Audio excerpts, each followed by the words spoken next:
우리 옆에 계신 분들과 인사 나누겠습니다. 세상에서 가장 복되고 아름다운 얼굴입니다. 그 얼굴 보는 기쁨으로 하객감리교에 나왔습니다. 제 옆자리에 앉아주셔서 가문의 영광입니다. 사실도 그런데 그렇게 봐주셔서 감사합니다.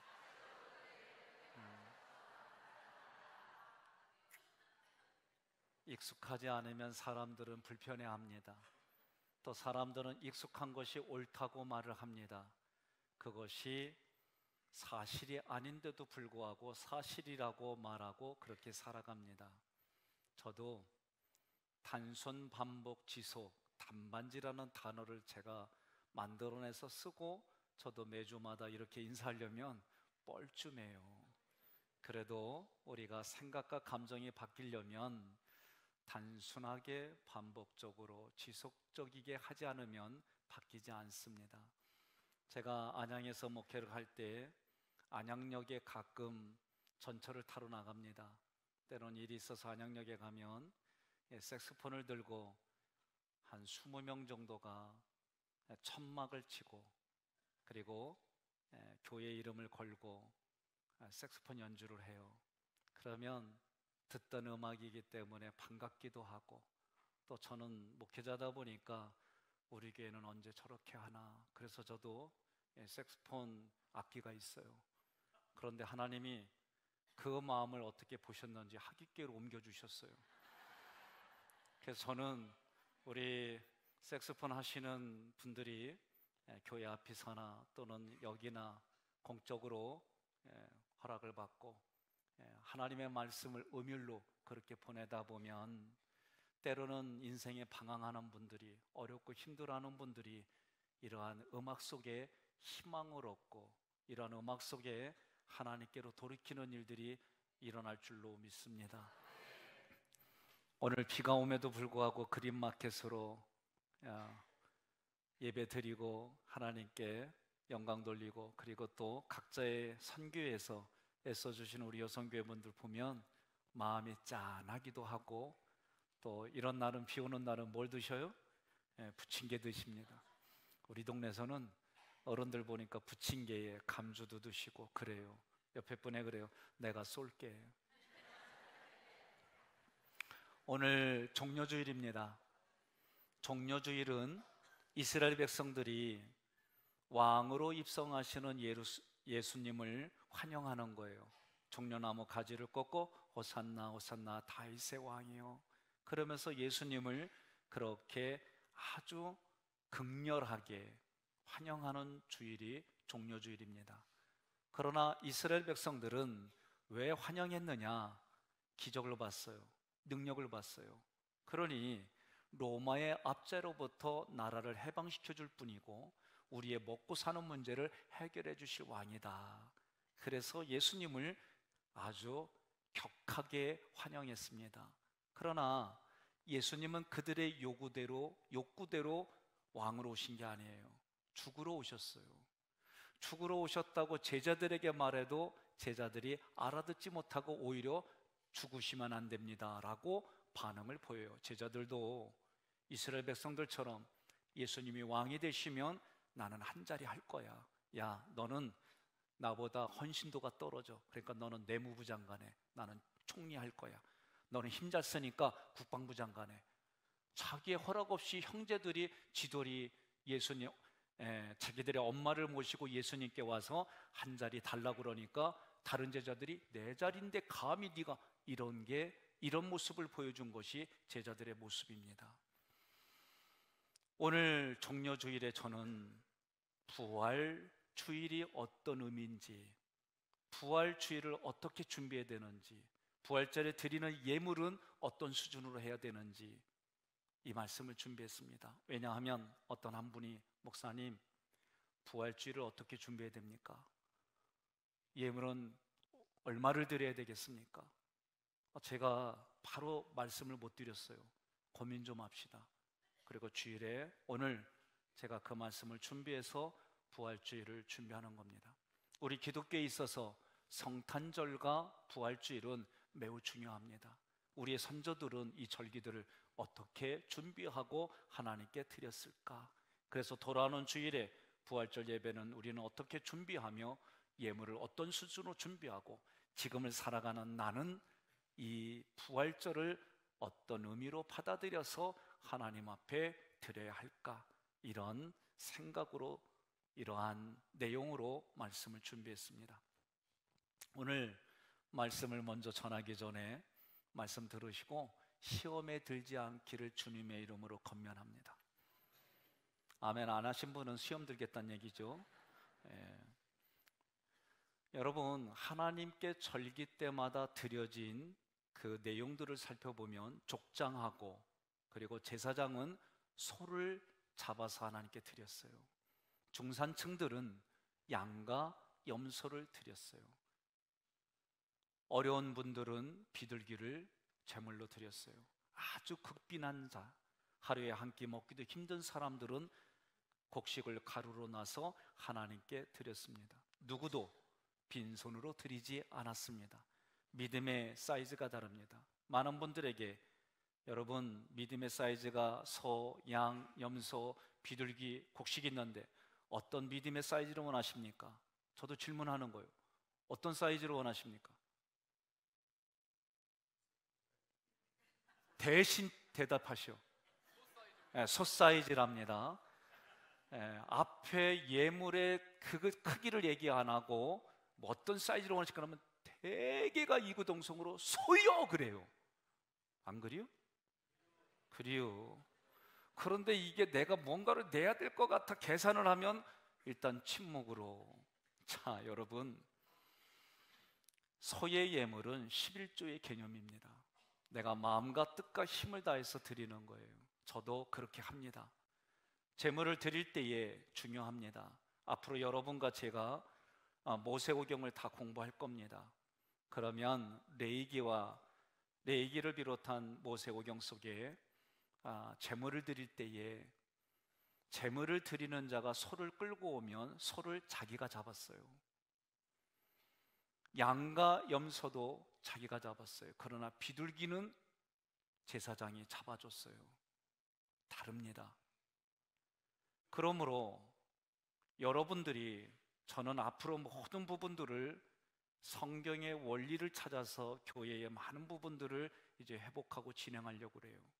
이제 돌아오는 주일에 여러분의 믿음의 분량대로 예물을 준비하시되 이 앞에 번제단이라 생각하고 하나님 앞에 드려지는 예물로 개인이 드릴 겁니다. 옆에 분에 그럽시다. 이거는 아멘 안 해도 할 겁니다. 하나님 앞에 내가 성경의 원리를 찾아서 내가 하나님께 고백하는 거예요. 그렇다고 한다면 오늘 이러한 부분들을 통해 부활을 준비하는 여러분과 제가 마태복음이 마가복음보다도 후에 쓰여졌음에도 불구하고 앞에 온 것은 하나님의 나라를 이야기하기 때문에 그래요. 마태복음은 주님의 부활을 증거하고 주님의 부활을 전하라고 명령한 결론으로 맺습니다. 그러면 주님의 부활은 무엇을 증거할까? 로마서 4장 25절을 함께 봉독합니다. 예수는 우리가 범죄한 것 때문에 내줌이 되고 또한 우리를 의롭다 하시기 위하여 살아나셨느니라. 아멘. 이 말씀의 의미는 예수님이 십자가에 못 박혀 죽으실 때에 나도 우리도 함께 십자가에 죽었다. 이걸 좀 더 풀어보면 나의 의, 나의 가능성, 율법에 대해서 나도 예수님과 함께 죽었다, 그런 뜻이에요. 또한 예수님께서 살아나심은 이제 우리가 그리스도와 연합했다라는 의미예요. 그러므로 복음의 핵심은 예수 그리스도인데 그 예수님께서 십자가에서 죽으시고 다시 살아나셨다, 이것이 핵심입니다. 예수님이 부활하신 것은 여러분과 저의 의를 위해서 예수님이 다시 살아나셨어요. 두 번째는 고린도전서 15장 20절을 함께 봉독합니다. 그러나 이제 그리스도께서 죽은 자 가운데서 다시 살아나사 잠자는 자들의 첫 열매가 되셨도다. 아멘. 이 말씀을 조금 더 다르게 얘기를 하면 예수님이 부활한 것이 우리에게는 보증이 되어주셨다, 그 얘기예요. 여러분, 오늘 본문의 말씀은 마태복음 28장 전체에 오늘 함께 봉독한 말씀은 너희는 복음을 들고 가서 모든 족속으로 제자를 삼고 가르쳐 지키게 하라고 하셨어요. 결론적으로 먼저 말씀드리면, 여러분과 제가 부활절을 준비할 때에 한 영혼을 하나님께로 제물로 드리겠다, 사도 바울이 그렇게 말했어요. 내가 이방인의 제사장이 된 것은 그 이방인을 하나님께로 제물로 드리겠다는 말씀을 했어요. 제물로 드린다면 구약처럼 잡느냐, 그 얘기가 아니에요. 예수님을 알지 못하는 그 심령에 예수 그리스도 복음의 씨를 그의 마음판에 새겨줘서 그를 예수님 앞에 데리고 나와 하나님 앞에 예배드릴 수 있도록 하겠다는 거예요. 이게 아멘이 안 나오리라 생각은 안 했지만 진짜 아멘이 안 나오니까 제가 마음이 좀 불편해요. 여러분, 부활의 개념이 이겁니다. 그러니 부활은 정말 하나님 앞에 내가 그 심령을 하나님께 드리는 것이 오늘 우리가, 여러분과 제가 가져야 할 부활의 신앙인 줄로 믿으시기를 바랍니다. 28장 1절로 10절의 전체 앞의 내용을 보면 막달라 마리아와 다른 마리아가 주님의 부활을 경험합니다. 안식 후 첫날이 돼서 막달라 마리아하고 다른 마리아가 예수님 무덤으로 찾아갑니다. 예수님 무덤으로 찾아가는 이유는 부활하신 예수님을 만나러 가는 길이 아니라 죽은 예수님의 몸에 향품을 바르기 위해서 찾아가는 겁니다. 그 여인들에게 천사가 나타나서 예수님께서 평소에 말씀하신 대로 주님이 살아나셨다고 전합니다. 그러므로 여러분과 저는 오늘 이 말씀을 통해 부활하신 여인들에게 나타났던 것처럼 우리들에게도 이 말씀이 전달되어졌습니다. 부활하신 주님께서 이제 여인들에게 10절, 28장 10절에서 말씀합니다. 갈릴리에서 제자들을 만나시겠다는 거예요. 이것을 전해주라는 거예요. 여러분, 생각해 보겠습니다. 아니, 뭐 이렇게 먼 데까지 가? 교회 뒤에 어양으로 가면 되는 걸, 거기서 물고기 구워주는 거 떡하고 같이 먹으면 되지. 응? 왜 꼭 갈릴리라고 했을까? 여러분, 오늘 본문의 말씀은 요한복음 21장 9절과 12절과 14절을 함께 읽어야 이해가 돼요. 읽겠습니다. 육지에 올라보니 숯불이 있는데 그 위에 생선이 놓였고 떡도 있더라. 예수께서 이르시되 와서 조반을 먹으라 하시니 제자들이 주님이신 줄 아는 고로 당신이 누구냐 감히 묻는 자가 없더라. 예수께서 가셔서 떡을 가져다가 그들에게 주시고 생선도 그와 같이 하시니라. 아멘. 갈릴리라고 하는 장소에서 이미 구운 고기와 떡이 준비된 거예요. 그런데 이것이 세 번째로 제자들에게 나타난 거예요. 예수님이 부활하신 후에 세 번째로 나타난 증거라는 거예요. 무슨 뜻일까? 성경에는 항상 하나님의 의도가 있어요. 지명, 그리고 사람들의 이름 반복해서 하는 말씀, 헬라어로 볼 때는 가장 중요한 말들이 앞에 나와 있어요. 이런 것을 총망라해서 저는 이런 예를 드리겠습니다.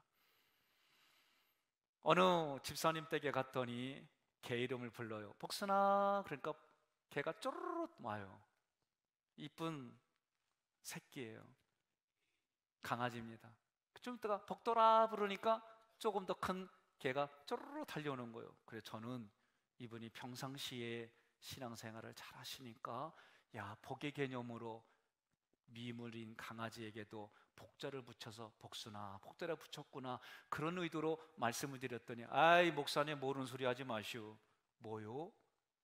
이거 초복하고 말복에 제물로 드릴 거요. 그러면서 그때 목사님 모시겠습니다. 그래서 못 알아들으신 분은 웃는 분에게 여쭤보세요. 그래서 그 이후로 복순이 복돌이를 제가 물어보지 않았어요. 뻔해요. 여름에 그렇게 하신 것 같아요. 여러분, 제가 생각하는 복돌이와 복순이를 바라보는 생각과 감정, 주인이 복돌이와 복순이를 키우는 생각과 감정이 달라요. 개도 주인을 잘 만나야 돼요. 몇 번 예언을 드렸습니다. 한 번 더 말씀을 드리겠습니다. 저는 이렇게 비 오는 날 보게 되면 여러 가지 생각을 하는데, 여러분 어떠세요? 화장을 하고 좋은 옷을 입고 품위 있게 걸으려고 하는데 비가 오니까 품위 있게 못 걸어요. 불편해요. 여러 가지가 불편합니다. 그런데 저는 비 오는 날은 너무 좋아요. 그냥 감성과 이성이 모두가 업돼 있어요. 너무 기뻐요. 즐거워요. 저 어렸을 때 기억은 이 비를 맞으면서 마치 사운드 오브 뮤직을 찍듯이 저는 우리 동네를 우리 똥개하고 같이 돌아다녔습니다. 그런데 제가 어느 날 나를 찾아가는 여행을 시작했어요.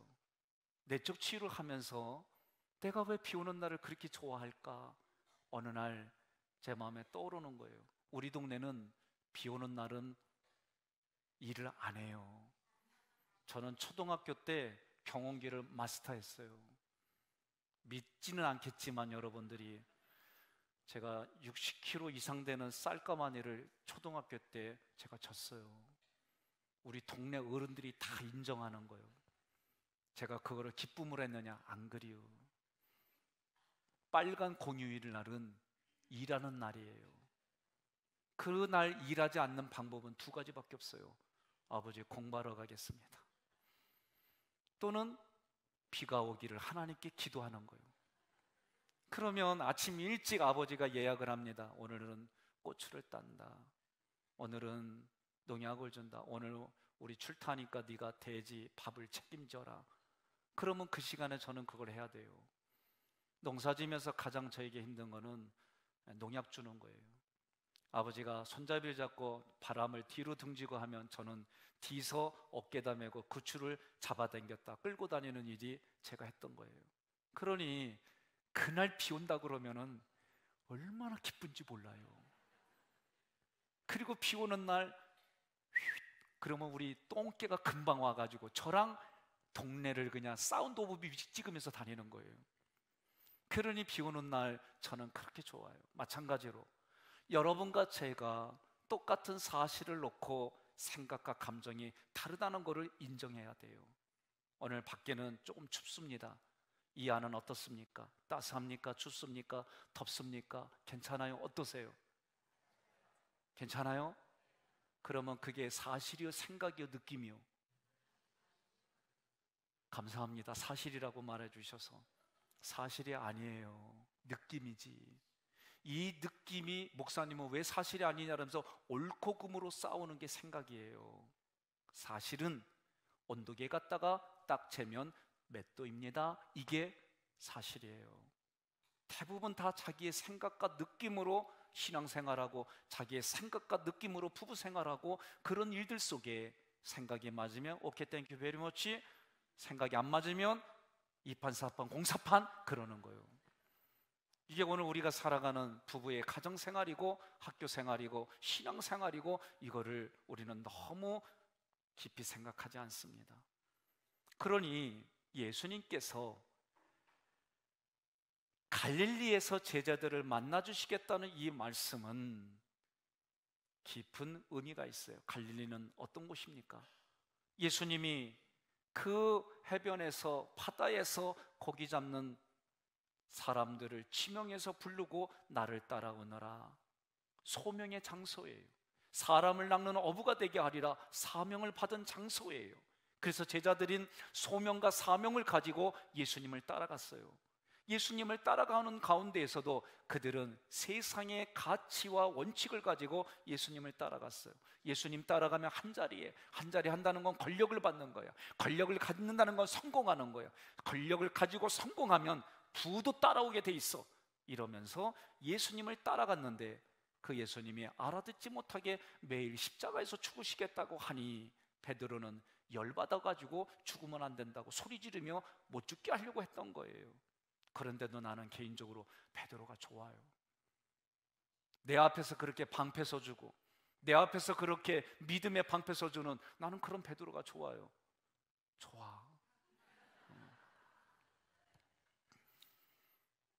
그런데 이 제자들이 자신의 기대와 욕구와 점점 달라지고 결국은 십자가에 달려 돌아가시는 예수를 보고 걸음아 나 살려라, 다 뿔뿔이 도망갔어요. 수제자라고 하는 베드로는 더 3번씩이나 예수님을 부인하고 욕했어요. 그런 제자들에게 부활하셔서 예수님이 갈릴리에서 다시 만나시겠다는 거예요. 그러면서 먼소 친히 고기를 굽고 떡을 준비해 주셨습니다. 이 모습이 어떤 모습일까? 이 모양은 예수님께서 너희가 먼저 배불리 먹어야 다른 사람에게도 양식을 줄 수 있다는 거예요. 예수님을 양식으로 먹어야 너희들이 다른 사람에게 그 예수님을 양식으로 전해줄 수 있다는 하나님의 귀한 의도가 숨어 있습니다.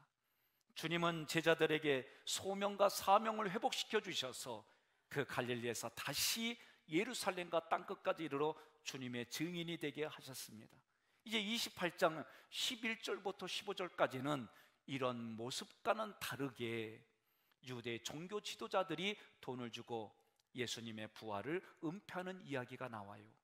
유대 종교 지도자들이 예수님께서 부활하셨다는 이야기를 파수꾼으로부터 듣습니다. 그들은 부활하신 예수님의 소식을 들었음에도 불구하고 유대 종교 지도자들이 모인, 우리와 같으면 국회와 같은 종교 지도자들 회의인 사내들인 공회에서 주님이 부활한 진리는 제자들이 시체를 훔쳐간 것으로 은폐합니다. 제자들이 시체를 훔쳐갔다고 거짓말을 지어서 퍼뜨렸습니다.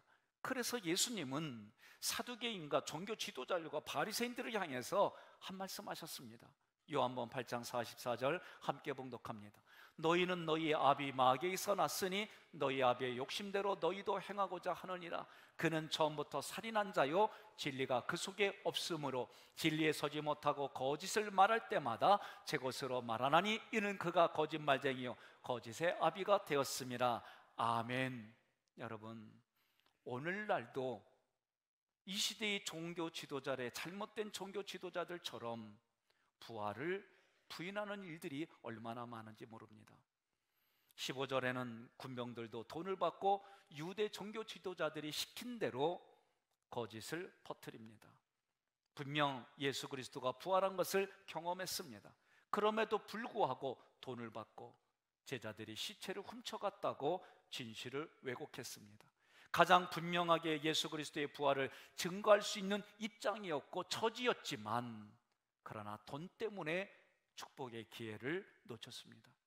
같은 사건을 두고 부활을 증거하는 여인들의 진리의 삶의 고백이 있고 군병들처럼 돈을 받고 진리를 은폐한 삶으로 나눠지는데 이 모습은 오늘날도 마찬가지입니다.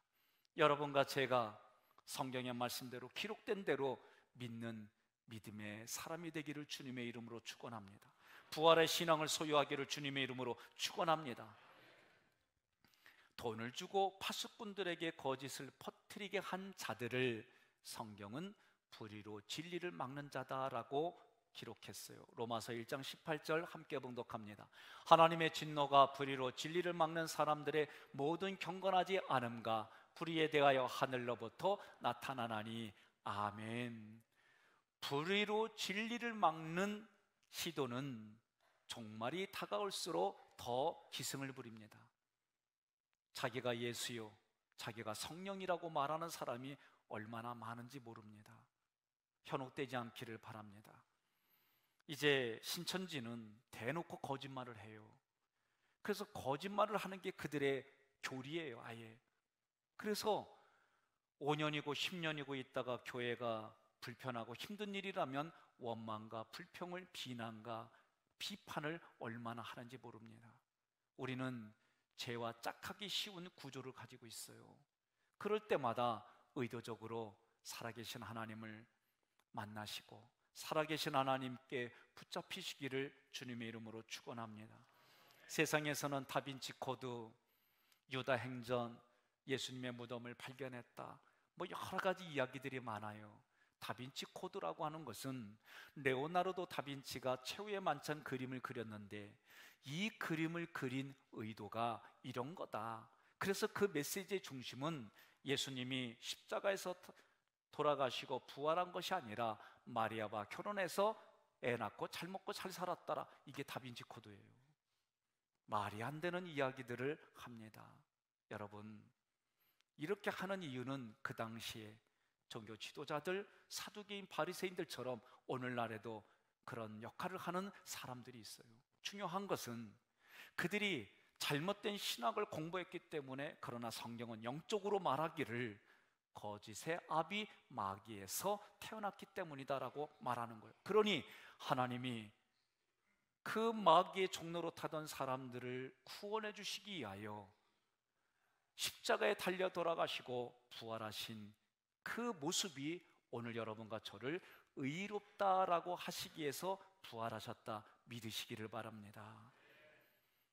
오늘 함께 봉독한 16절로 20절의 말씀에서 말씀하시기를 내가 너희에게 분부한 모든 것을 가르쳐 지키게 하라. 가라.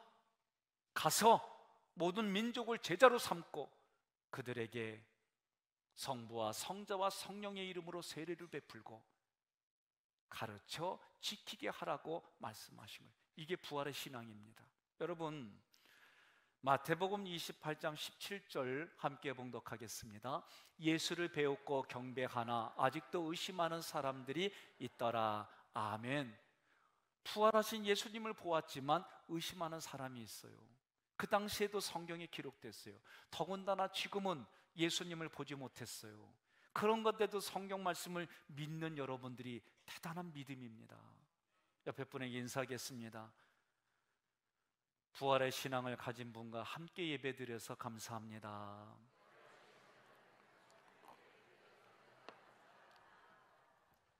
일반 사람들이 우리 기독교의 진리 가운데 잘 믿지 못하는, 이해하기 어려운 두 가지가 있어요. 첫째는 천지창조입니다.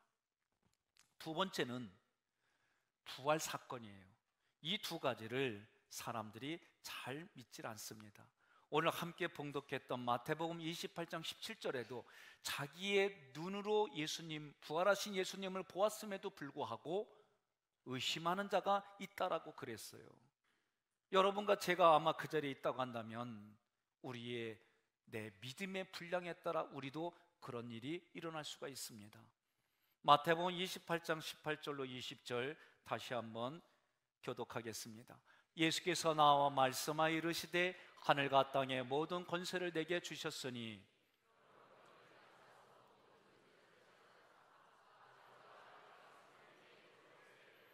내가 너희에게 분부한 모든 것을 가르쳐 지키게 하라. 볼지어다 내가 세상 끝날까지 너희와 항상 함께 있으리라 하시니라. 아멘. 요한복음 20장 21절 말씀하십니다. 아버지께서 나를 보내신 것 같이 나도 너희를 보내노라. 아멘. 이것이 부활의 신앙입니다. 누구에게? 하나님을 알지 못하는 백성으로 보이는, 우리 눈에 그렇게 보이는 사람에게. 왜? 하나님이 우리에게 이것을 맡기셨기 때문에. 이 일을 위해서 여러분과 제가 부활하신 예수님이 보증으로 우리에게 함께 해주셨다 말씀하는 겁니다.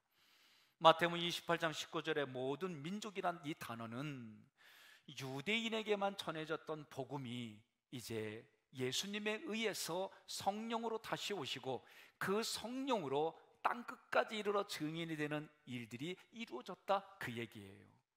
창세기 22장 17절로 18절 함께 봉독하겠습니다. 내가 내게 큰 복을 주고 내 씨가 크게 번성하여 하늘의 별과 같고 바닷가의 모래와 같게 하리니 내 씨가 그 대적의 성문을 차지하리라. 또 내 씨로 말미암아 천하 만민이 복을 받으리니 이는 내가 나의 말을 준행하였음이니라 하셨다 하니라. 아멘. 17절에 내 씨, 여러분 이 씨는요 예수님이 이 땅에 탄생하심으로 이 씨가 성취되었어요. 또 천하 만민이 복을 받게 한다 그랬어요. 하나님께서 내 씨로 말미암아 천하 만민이 복을 얻으리라. 하늘의 별과 같고 바닷가의 모래같이 하리라. 예 하신 언약은 예수님이 죽으시고 그리고 다시 사심으로 성취되었습니다. 여러분, 창세기 22장 17절로 18절의 말씀은 아브라함 개인에게는 이미 이루어진 일이 있고 나머지 후반부는 이루어지지 않았어요. 그러므로 아브라함에게 주신 말씀이지만 이 말씀은 오늘날 예수 그리스도를 통해서 천하 만민이 복을 얻는다 말씀한 거예요. 그러므로 여러분과 제가 옆에 분에게 넌 얼마짜리냐 물어보면 나는 예수짜리요. 응? 너 얼마짜리 옷 입었어? 그러면 예수님 표야. 그러는 거요. 얼마짜리 신었어? 그러면 예수님 짤이야. 이래야지. 얼마짜리야? 그러면 뭘 물어봐. 이러지 마시고 당당하게. 제가요 한때 얘기했잖아요. 음식을 대접받으면 내가 5천 원짜리 이상은 먹지 않으리라. 양복은 10만 원짜리 이상은 입지 않으리라. 저도 한때 그랬어요. 제가 그렇게 살면서 목회하다가 어느 날 저한테 목사님 왜 내 마음을 몰라줍니까? 목사님 왜 나를 무시합니까? 이런 상황도 있구나. 그러고 나서 다 내려놨어요. 그리고 순간순간 하나님의 뜻을 물으려고 여쭤보려고 애를 쓰는 거예요. 여러분, 오늘 말씀을 통해 제자를 삼으라고 하셨어요.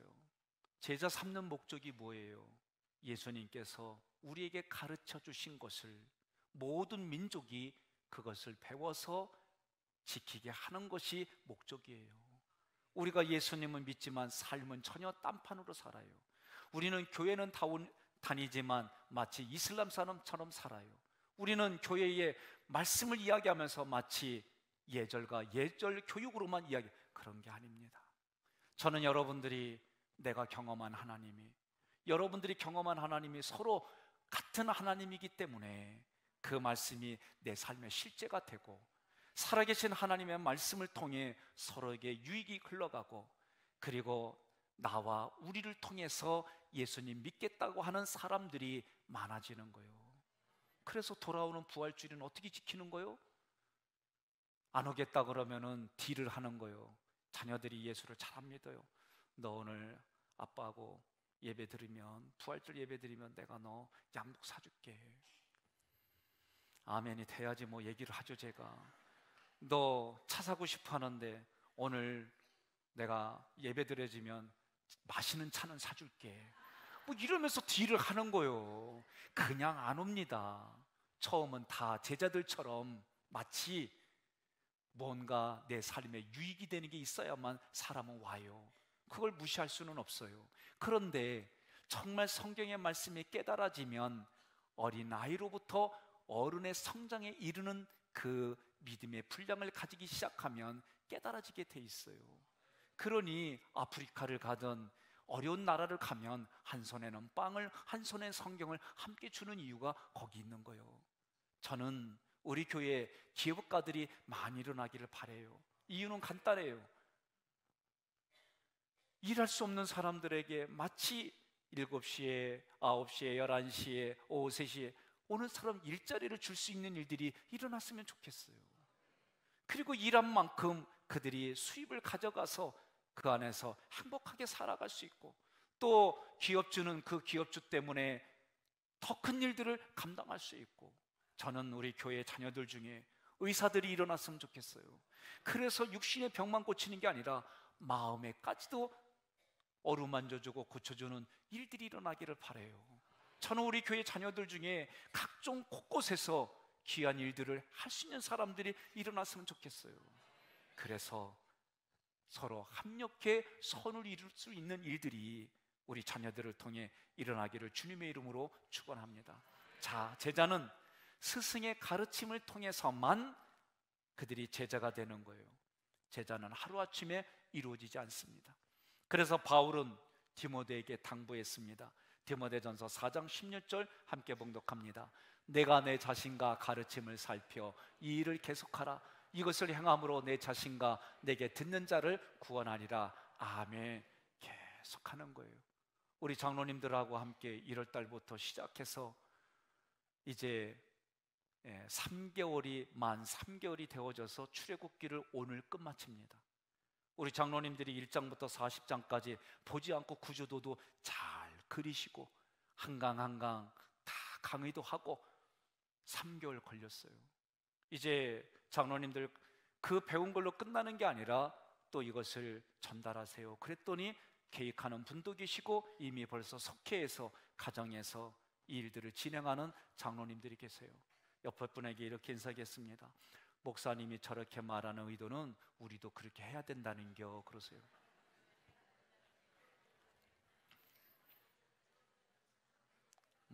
따라하지 않아도 이 일들은 진행할 겁니다. 그래서 바울이 디모데에게, 디모데가 또 다른 충성된 증인에게, 또 다른 충성된 증인이 다른 증인들에게 이 일들이 흘러갈 거예요. 저는 우리 장로님들을 말씀으로 또 여러 가지 일들을 그렇게 섬길 겁니다. 섬김을 받은 우리 장로님들은 그런 섬김을 받고 권사님, 집사님, 또 다른 여러분들을 그렇게 섬길 거예요. 그렇게 섬김을 받은 여러분들은 또다시 그런 일들이 흘러가는 거예요. 제가 앞으로 은퇴할 때까지 20년 남았습니다. 1년에 2권씩만 그렇게 할 겁니다. 그래서 여러분과 저는 평생에 40권을 성경을 공부하고 언제 어디 자리에 있든지 그분을 보고 상황을 보고 창세기를 적용할까, 에베소서를 적용할까, 골로새서를 적용할까, 마태복음을 적용할까, 말씀의 박사들이 되어져서 그 말씀을 전달하면 말씀을 듣는 모든 이들이 불길같이 일어나서 아멘하고 아멘의 순종이 열매를 맺고 그 열매를 맺어서 하나님께 영광 돌리고 이런 일들이 일어날 줄로 믿으시기를 바랍니다. 내년도에 여름에 베트남을 우리 장로님들하고 갈 계획을 제가 세웠습니다. 대학생들이 700명 이상 모입니다. 거기에 우리 장로님들이 저와 같이 함께 한 건 준비해가지고 그때 휴가도 마치고 그렇게 해서 준비해가지고 이들이 전할 거예요. 걱정하지 마십시오. 번역할 사람들이 다 준비되어 있기 때문에 우리는 전하기만 하면 그들의 방언으로 다 얘기가 되어질 거예요. 이런 생각만 하면 기분이 째집니다. 이런 생각만 하면 힘든 일들이 기쁨이 되고 기대가 되고 즐거움이 됩니다. 여러분, 오늘 말씀을 마쳐보려고 해요. 아버지와 아들과 성령의 이름으로 세례를 주라, 이 말씀은 한 영혼이 하나님께로 돌아오려면 성부와 성자와 성령의 사역으로 한 영혼이 구원받는다라는 뜻이에요. 예수님이 세례 요한에게 세례받을 때 성삼일째 하나님이 한자리에 만나셨던 것처럼 오늘 여러분과 제가 한 영혼을 부활절에 데리고 오기 위해 몸부림치는 한 주간이 고난주간이 될 겁니다. 아멘 안 하면 광야가 안 끝나요. 그런데 그렇게 시도하면 안 될 수도 있지만, 물을 주는 건 우리가가 할 수 있지만 그 사람을 살아나게 하고 하나님의 귀한 열매를 맺게 하는 것은 하나님의 소관이에요. 그러므로 여러분과 제가 그렇게 전달한 것이 안 되면 걱정하지 마요. 찬양 축제 때 데리고 오면 돼요. 찬양 축제 때 어렵다 그러면 걱정하지 마요. 가을에 DNA라고 하는 게 있어요. 그러니까 여러분 걱정하지 마시고 그냥 전해보시고, 그리고 안 되면은 짜장면 한 그릇 사주고 따 짜장면이나 먹으라 그러면 되는 거예요. 그러면요, 그런 일들이 하나님의 뜻 가운데 합력해 선을 이루게 해주심을 믿으시기를 바랍니다. 볼지어다 내가 세상 끝날까지 너희와 항상 함께 있으리라 말씀하셨어요. 복음 전하는 사람들에게 하나님이 약속한 보장이에요. 복음을 증거하는 사람에게 하나님이 약속한 게 뭐예요? 내가 너와 함께 하겠다. 그런데 마태복음 1장 23절에서도 임마누엘을 하리라, 함께 하시겠다 시작했는데 28장 끝에서도 내가 너희와 함께 하겠다. 이게 신약에만 있느냐? 그렇지 않아요. 구약에도 있습니다. 여호수아 1장 15절 함께 봉독합니다. 내 평생에 너를 능히 대적할 자가 없으리니 내가 모세와 함께 있었던 것 같이 너와 함께 있을 것임이니라. 내가 너를 떠나지 아니하며 버리지 아니하리라. 아멘. 이렇게 말씀해도 나는 못해요, 안 돼요 하는 분들이 있어요. 모세도 그랬어요. 모세도 내가 누구 이간데, 출애굽기 3장 11절로 12절로 보니까 내가 누구 이긴데 바로에게 가며 이스라엘 자손을 애굽에서 인도해낼 수 있습니까? 하나님이 이르시되 반드시 너와 함께 있으리니 내가 그 백성을 애굽에서 인도하여 낸 후에 너희가 이 산에서 하나님을 섬기리라. 하나님이 그렇게 말씀하셨어요. 여러분, 성경 구절을 하나 더 보겠습니다. 여호수아 23장 3절 우리 함께 봉독합니다. 너희의 하나님 여호와께서 너희를 위하여 이 모든 날에 행하신 일을 너희가 다 보았거니와 너희의 하나님 여호와 그는 너희를 위하여 싸우신 이시니라. 아멘. 하나님이 함께 해주실 뿐만 아니라 나를 대신해서 싸워주신다는 거예요. 우리 부목사님들은 다 이런 말씀을 가슴에 가지고 있었고, 내 대신 싸워줘요. 나 그래서 당신이 좋아. 싸울 때 하고 이러고 있으면 난 별로 안 좋아해요. 나를 대신 싸워주는 거. 내가 어렵고 힘든 자리에서 나를 대신 방패 막아주고, 나 그래서 베드로가 좋아요. 옆에 분에 그래서요, 내가 베드로요. 우리 인간사에서도 그러신데 하나님은 함께 해주실 뿐만 아니라 내가 너를 대신하여 싸워서 이기게 해주시는 줄로 믿으시기를 바랍니다. 하나님께서 처음부터 마지막까지 함께 해주실 뿐만 아니라 여러분이 이 땅의 전쟁에서, 영적인 전쟁에서 이길 수 있도록 대신 싸워주시는데, 그때 우리의 신분은 하나님의 십자가 군병이거나 영적인 레인이거나 왕같은 제사장으로 살아야 하나님의 나를 대신 싸워주시는 거예요.